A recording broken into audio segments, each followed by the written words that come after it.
Two guys in the dark.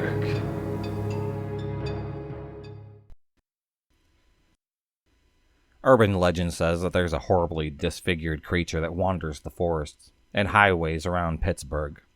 Sometimes he's called the Green Man. Sometimes he's called Charlie No Face. Thrillists say sometimes he's even called the Monster of Beaver County. That's awful, because he was actually a very sweet man named Ray Robinson. In 1919, 8-year-old Robinson had an accident that changed his life forever. He was climbing a trolley trestle when he touched a live power line and was electrocuted. Lost one hand, and his face was, for the lack of a better word, melted. He grew up incredibly isolated, and at night he liked to walk the local highways. Even into the 21st century, teens cruise the highways looking for the Green Man, but those who grew up in the area in the 60s actually found him.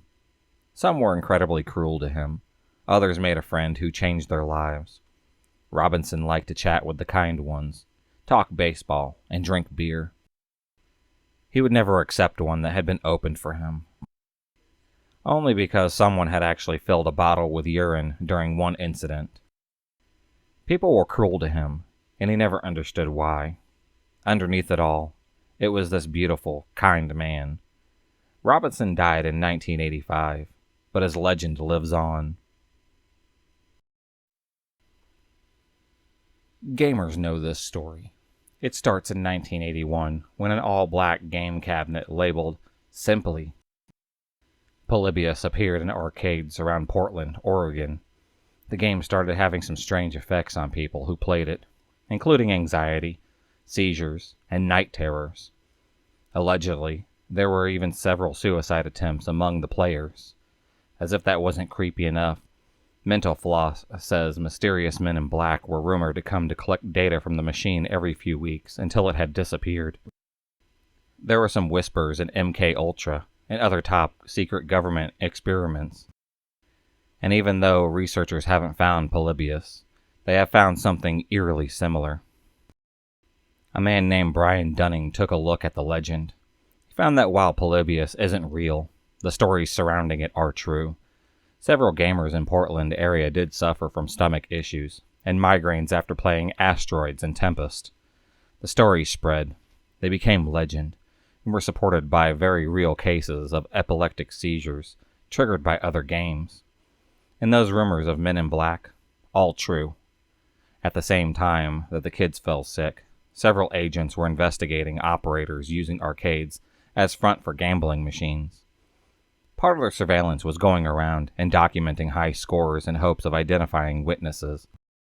And the raids themselves meant going in and tearing apart games to see if they had been illegally modified.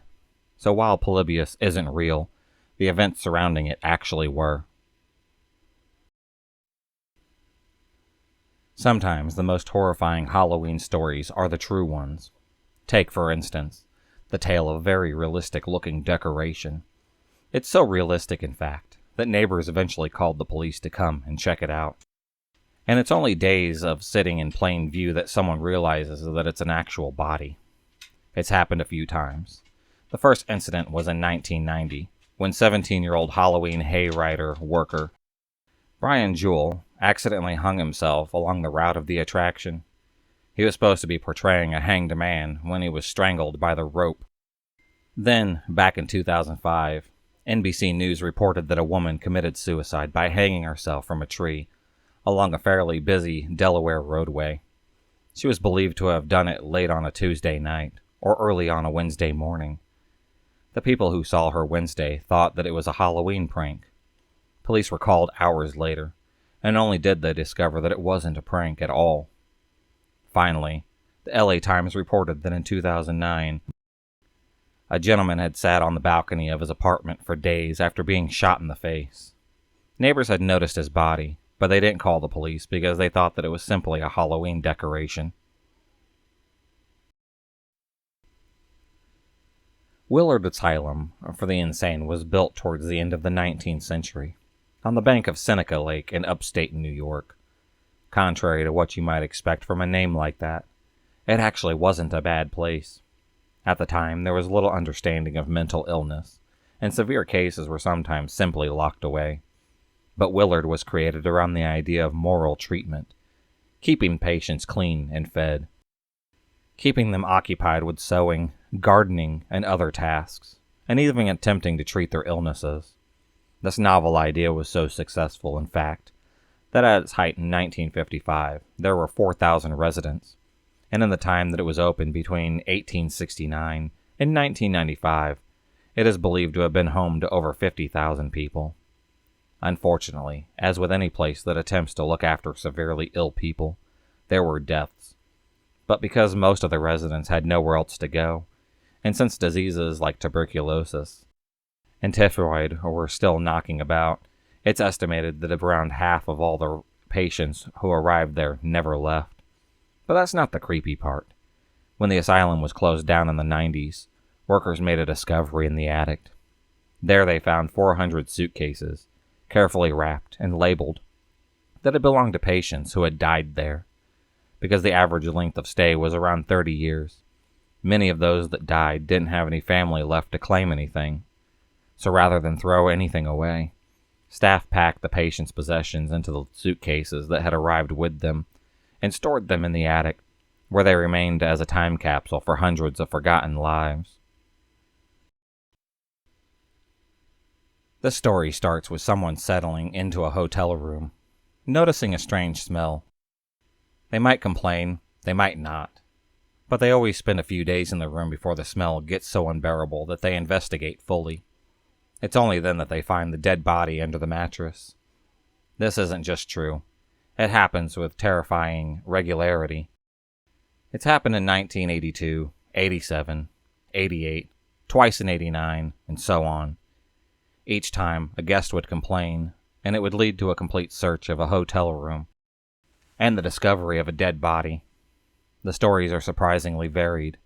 The first body was Gary Smith, a car thief poisoned and strangled by his associates, then left under the bed of a New Jersey motel room that was rented about 4 times before he was found. The 2 bodies discovered in 89 were the work of the same killer, Jerry Lee Dunbar. He left 27-year-old Deidre Smith was under the floor of a motel room, 29-year-old Marilyn Graham under the bed of an Echo Lodge. The 2 separate incidents in 1994 both involved German tourists. In 2003, a man spent 3 nights in a Kansas City room before the smell became so unbearable that he checked it out. When the room was cleaned, a man in an advanced stage of decomposing was found under the mattress. This is one about the serial killer, or assassin, or cheater, who almost gets away with murder by feeding the bodies of his victim to his pigs. It's used in a lot of fiction, and it's happened a lot in real life. In 2013, The Telegraph had reported on a police investigation from southern Italy. According to the taped phone call conversations, Francesco Rocasta was murdered during a mafia turf war. Then his body was fed to pigs. In 2015, USA Today reported Susan Monica had been found guilty of not only murdering 2 men, one in 2012 and one in 2013, but of decomposing of the bodies by feeding them to her pigs. The idea goes back even further, to one of Canada's most infamous serial killers, Robert Pixton. He was arrested in 2012 for the murder of 26 women over the course of around 6 years. Most were snatched off the streets of Vancouver, and according to the testimony of those who knew him, he bragged of killing dozens of women and disposing of the bodies by feeding them to his pigs. Thousands of DNA samples were ultimately recovered from his farm, and according to a jailhouse confession, the only thing that he regretted was being stopped just 1 victim short of 50. Later it was published that he was being framed. Here's the gist. Someone goes on vacation, then comes back, and starts suffering severe headaches or earaches not long after. The cause? Bugs had crawled into the helpless vacationer's ears, and then nestled into their brain. Sorry, but this one isn't just true. It's happened a couple of times. 2013, Raquel Harris returned to Britain from a holiday in Peru. When she started hearing scratching noises, she was a little bit worried. It got worse when the headache started, and when she woke up with a mysterious liquid on her pillow. She decided to seek medical attention for what she thought was an ear infection. The truth was, a fly that she'd swatted out of her ear in Peru had laid eggs in her ear canal, and she was now home to a family of maggots. She needed surgery to remove them. Then in 2015, Yadira Rostro underwent surgery after suffering from 9 months of headaches. The cause were tapeworm eggs in her brain. Doctors were pretty sure that she picked up the parasite when she was in Mexico 2 years prior, and that it had traveled through her bloodstream and into her brain, where it had laid eggs. Good luck enjoying another vacation.